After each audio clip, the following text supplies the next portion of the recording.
le classique des classiques. Il n'y a rien de plus réconfortant, la fameuse soupe à l'oignon. Bien gratinée, bien goûteuse. Bonjour tout le monde et bienvenue dans une nouvelle recette avec le seul et l'unique Amine Labi. Pour cette recette de soupe à l'oignon, j'ai une astuce pour vous qui vaut de l'or. Cette astuce, c'est quoi? C'est réaliser notre fond de veau express en utilisant nul autre que la fameuse cocotte pression. La cocotte pression va nous aider à réaliser notre fond de veau en seulement 1 heure de temps. Notre fond de veau express va être aussi goûteux qu'un fond de veau qui va prendre 12 heures de cuisson. Et on veut manger rapidement, donc personne n'a 12 heures de temps dans sa vie occupée. Et Amine est là pour vous aider. Première étape, on va s'attaquer à nos os de veau. Guys, la soupe à l'oignon, c'est un plat emblématique de la cuisine française. C'est un plat tellement réconfortant. Je ne connais pas une personne sur cette planète qui n'aime pas la soupe à l'oignon. Moi, j'adore cette soupe et surtout, j'aime la faire quand il fait froid. Donc, os de veau de notre choix. Ça peut être des os de bœuf, un petit filet d'huile d'olive sur nos os. Et j'aime ça, les assaisonner avec un peu de sel. Et ça part dans un four préchauffé à 400 degrés Fahrenheit. Donc l'objectif ici, c'est de bien rôtir nos os de veau pour aller chercher le maximum de sucre possible et développer le maximum de saveur. Pendant que nos os sont dans le four, on va s'attaquer à nos légumes.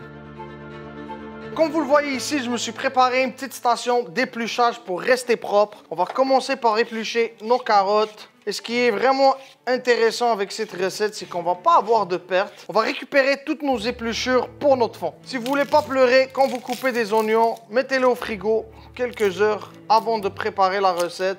En utilisant plusieurs variétés d'oignons, on va aller chercher plus de saveur. Et pour la soupe à l'oignon, ça en prend des oignons. Ici, j'ai environ 1,5 kg d'oignons. J'ai choisi des gros oignons.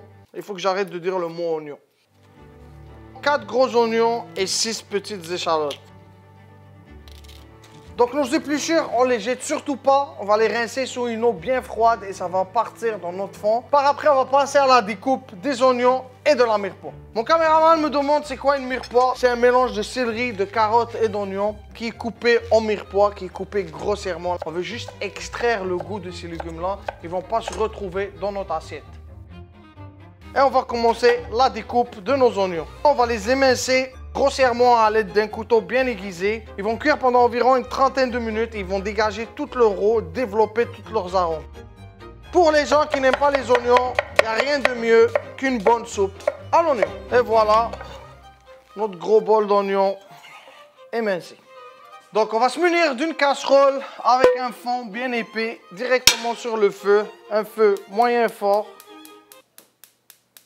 Oh, on n'a plus de gaz. On a du gaz.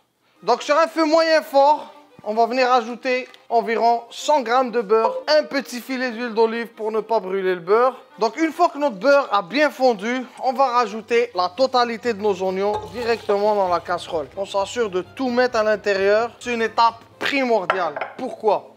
Il ne faut surtout pas brûler les oignons. Il faut les caraméliser. Au début, on va commencer par les suer tranquillement. Les oignons vont devenir translucides. Ils vont dégager toute leur eau. Et là, on va réduire toute l'eau des oignons tranquillement jusqu'à ce qu'ils prennent une belle coloration. Si vous voulez, vous pouvez ajouter une petite touche de sucre pour bien caraméliser les oignons, mais pas trop. Il faut être très attentif. Cuillère en bois devant les oignons. Et là, ça va prendre un bon 30 minutes. Pourquoi? Parce que les bonnes choses demandent de la patience et de la persévérance, mais surtout beaucoup d'attention. On va assaisonner notre soupe avec du sel, généreusement, et un bon coup de poivre. Lors de mon récent voyage sur l'île de Paris, ma femme était enceinte et tout ce qu'elle cravait, c'était une bonne soupe à l'oignon. Il commençait à faire chaud, les restaurants ne servaient pas vraiment des soupes à l'oignon. On a été dans une place d'attrape-touristes et j'ai mangé la pire soupe à l'oignon de toute ma vie à Paris. Après environ une vingtaine de minutes, nos oignons ont perdu presque le 1/3 de leur eau. Ils commencent à colorer légèrement, ça sent extrêmement bon. Il n'y a rien qui sent plus bon que des oignons en train de suer dans du beurre. C'est une odeur nostalgique, ça me fait voyager dans le temps. Ça me donne des souvenirs d'enfants, des souvenirs de tous les bons repas que j'ai mangés ont probablement commencé avec des oignons dans du beurre ou de l'huile d'olive.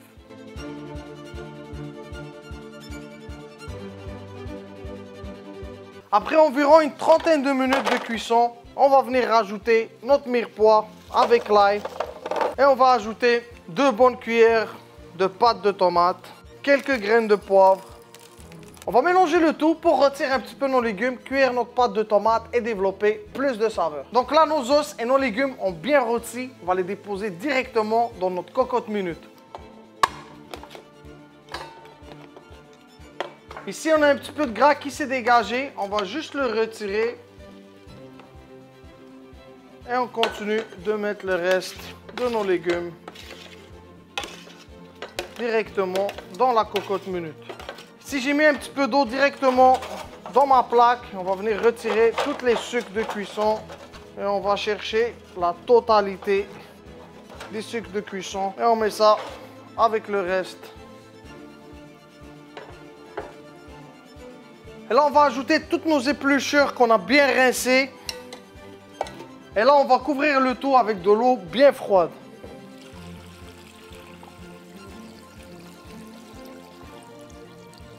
On va ajouter du thym frais et quelques feuilles de laurier. Et ça va partir en cuisson à pression pendant 1 heure.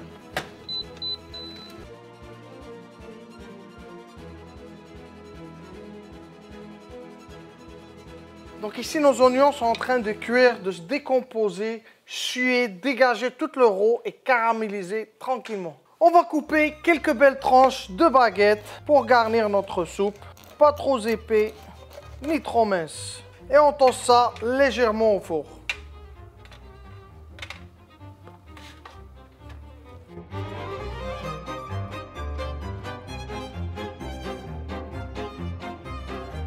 Donc là, nos magnifiques oignons ont bien caramélisé. Ils ont rendu tout le rôti, changé de couleur. Ils ont un goût bien prononcé d'oignon, un petit côté sucré, salé, le petit poivre. C'est le moment de déglacer. Pour le déglaçage, on peut choisir un alcool de notre choix, sinon on peut sauter cette étape. Moi, j'ai choisi aujourd'hui nul autre que du cognac. On peut déglacer avec du vin blanc, on peut déglacer avec du porto, on peut déglacer avec ce qu'on veut. Donc là, on va venir déglacer nos oignons directement dans le chaudron et on va réduire l'alcool à sec.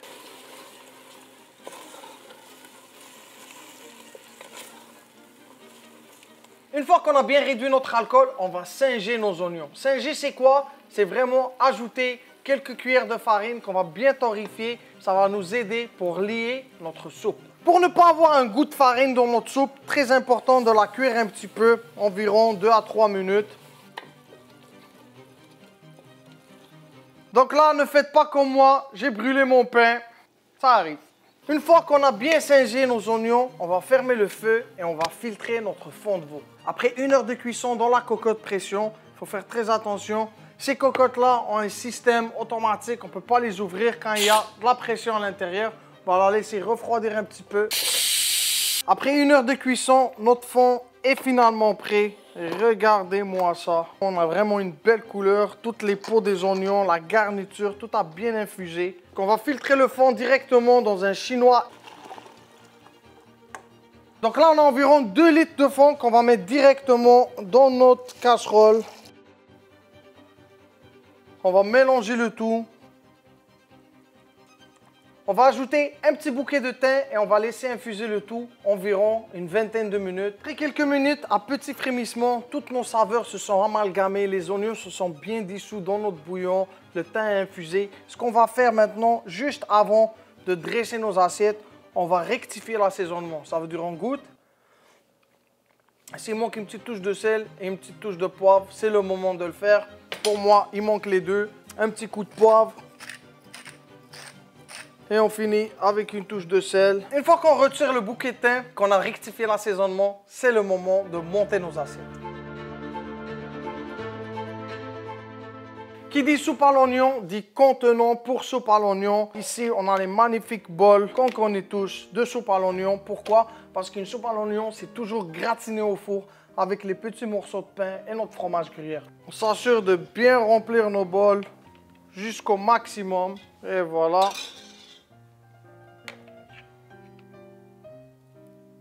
Maintenant, on va venir déposer nos croûtons de pain. Et on va garnir généreusement de fromage râpé. On ne se gêne pas avec le fromage. C'est ça qui fait la beauté de cette soupe. Ça part au four en mode gratiné. On va avoir une belle coloration sur la croûte. Et on est prêt à déguster notre soupe.